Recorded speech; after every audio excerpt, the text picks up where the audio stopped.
Good morning all students. आज हम class 9 CBSE board Hindi grammar के बारे में पढ़ेंगे। तो ध्यान देंगे, सबसे पहले हमारा जो सब्जेक्ट है वह उपसर्ग और प्रत्यय।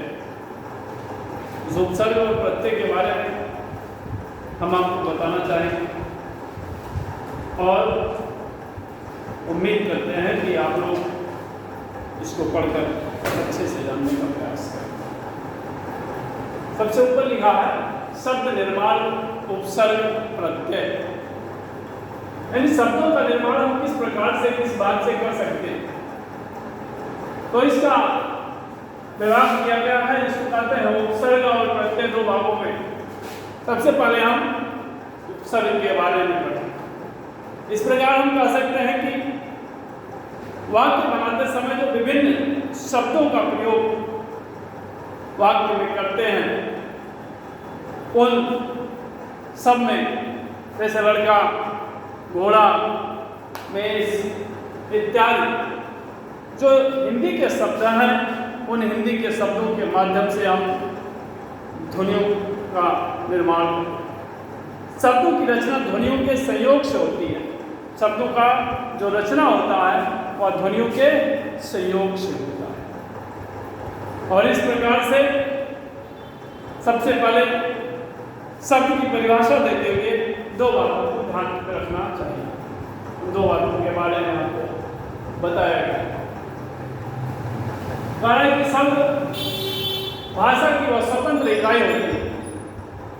शब्द भाषा की वह स्वतंत्र इकाई होती है,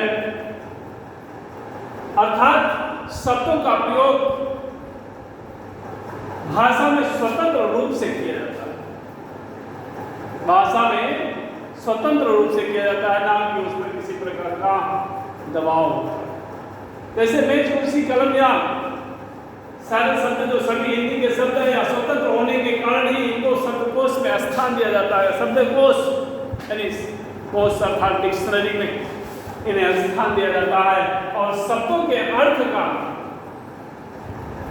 आप कोश में ही, शब्दों के अर्थ को आप जो है कोश में ही देख सकते हैं।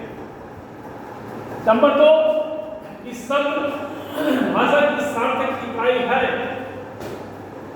केवल अर्थवान या सार्थक इकाई ही शब्द का है। शब्द भाषा की सार्थक इकाई है। सबको पता है कि शब्द क्या है? भाषा की सार्थक इकाई है। केवल अर्थवान या सार्थक, जो अर्थवान है या फिर सार्थक इकाई ही शब्द कहलाती है। यानी कलम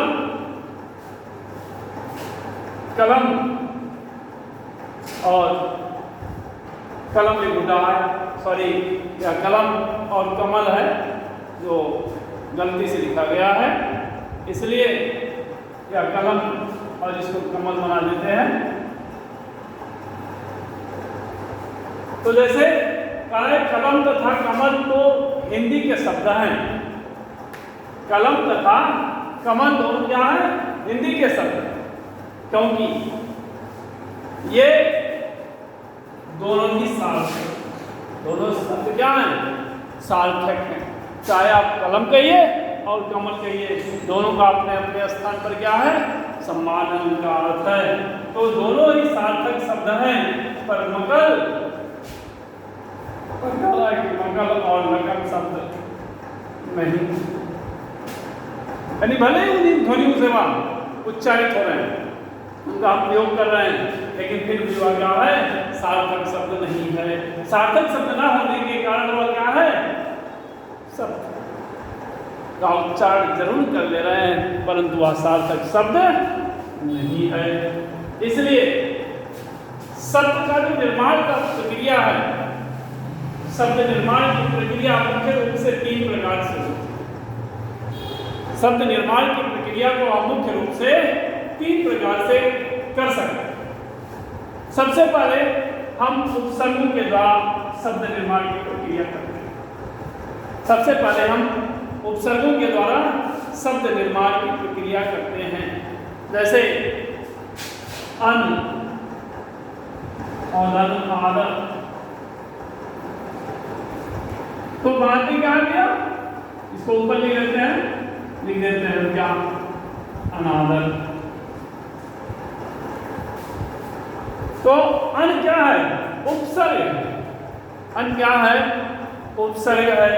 तो हमने अनादर करके बराबर क्या कर दिया, अनादर कर दिया। इसी प्रकार से प्रत्यय में, तो प्रत्यय में जब बनाते हैं तो सुंदर मान लेते हैं, सुंदर और धन ता बराबर क्या बनाएंगे भैया, सुंदरता। क्या बना, सुंदरता। ये उपसर्ग है और ये प्रत्यय है। उपसर्ग में जो है वह भाषा के जो लघुतम खंड होते हैं, तरह के उपसर्ग जो है उसमें अन उपसर्ग है, उपसर्ग पहले लगता है और उसके साथ उस खंड को जोड़ दिया जाता है, यानी लघुतम खंड। आरंभ में नए नए शब्द लगा दिए जाते हैं। यहाँ क्या है, सुंदरता में ता प्रत्यय लगा दिया गया है जो बाद में लगाया जाता है। आगे हम पढ़ेंगे तो ता प्रत्यय लगने से इसकी सुंदरता बन गई। और क्या लाएंगे, समास प्रक्रिया के द्वारा। तो समास प्रक्रिया के द्वारा जैसे स्नान गृह, आप स्नान और धन गृह, यानी स्नान करने वाला घर, स्नान करने वाला घर। तो इस प्रकार से हम इन 3 प्रकार से हम शब्द का निर्माण कर सकते हैं। शब्द निर्माण की प्रक्रिया का यह एक सिस्टम है जिसके तहत हम उसको सीख सकते हैं और जान सकते हैं। आगे आता है कि शब्द निर्माण की प्रक्रिया के बाद आता है हमारा मेन सब्जेक्ट उपसर्ग, जो हमने अभी तक आपको बताने का प्रयास किया। तो उपसर्ग के बारे में कह रहा है कि उपसर्ग भाषा के वे सार्थक, भाषा के वे क्या होते हैं, सार्थक। उपसर्ग भाषा के वे सार्थक लघुतम खंड है। भाषा के सार्थक लघुतम खंड है जो शब्द के आरंभ में लगते हैं, जो शब्द के शुरुआत में, प्रारंभ में, आरंभ में लगकर नए नए शब्दों का निर्माण करते हैं, उन्हें हम क्या कहते हैं, उपसर्ग। उन्हें हम उपसर्ग कहते हैं। जैसे आपको बताया गया कि अनधर आदर बराबर क्या हुआ, अनादर। और देखते हैं विधनास, जैसे वी उपसर्ग है और लापराग मात्रा ना और सा बना क्या भैया, विनाश। विनाश ये क्या हो गया, शब्द निर्माण हो गया। वी उपसर्ग लगा और नाश शब्द को जोड़ करके हमारा बना विनाश। और दुर्दिन, दुर् और धनदिन बराबर क्या लिखेंगे, दुर्दिन। ये शब्द का निर्माण हो गया। तो इस प्रकार प्रहार, प्राण और धनहार बराबर प्रहार। ऐसे ही हम शब्द निर्माण के बारे में जो उपसर्ग बनाने का प्रयोग है उसको हम पढ़ेंगे और समझेंगे। और अगर किसी को कोई प्रॉब्लम होगी, कोई समस्या होगी तो आप मुझसे पूछ सकता है। तो ये आपके शब्द निर्माण की जो प्रक्रिया थी इसके बारे में हम आपको बता दिए। लेकिन हिंदी में 3 प्रकार के शब्द मिलते हैं। थोड़ा सा ध्यान देंगे कि हिंदी में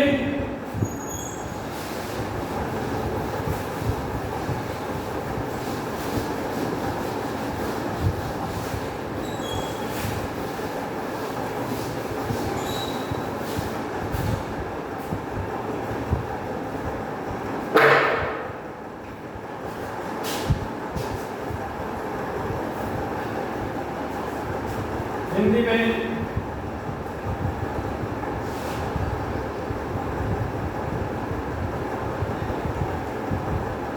तीन प्रकार के शब्द मिलते हैं।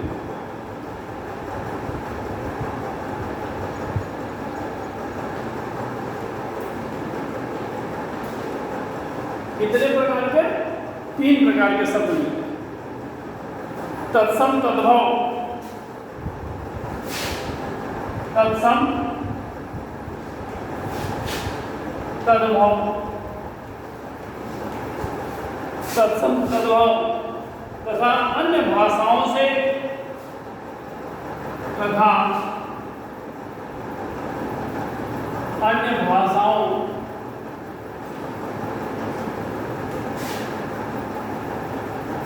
तथा अन्य भाषाओं से आगत विदेशी शब्द, आगत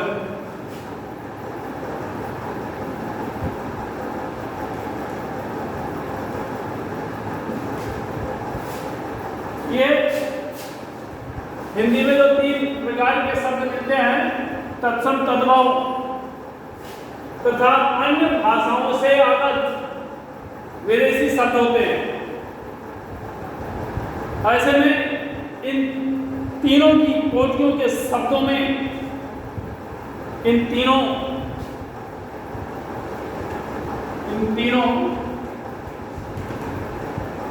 की कोटियों इन तीनों की कोटियों के शब्दों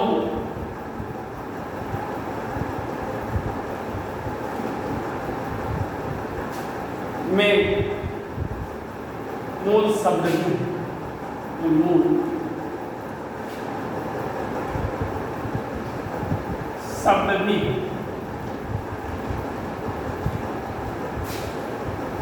और जैसे आप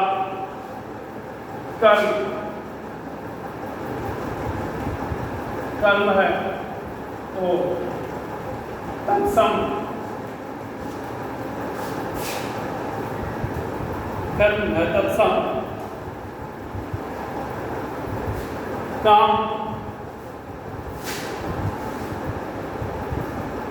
तद्भव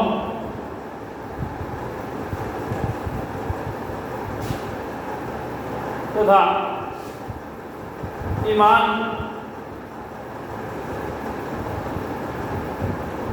रे ये विदेशी शब्द है। क्या है? विदेशी शब्द।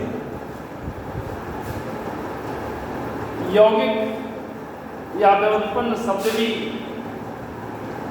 यौगिक या व्युत्पन्न शब्द भी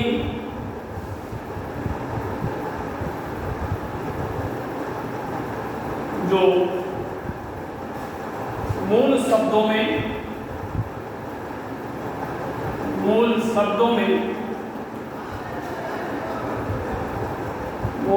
में उपसर्ग या प्रत्यय जोड़कर बनाए जाते हैं। उपसर्ग या प्रत्यय जोड़कर बनाए जाते हैं।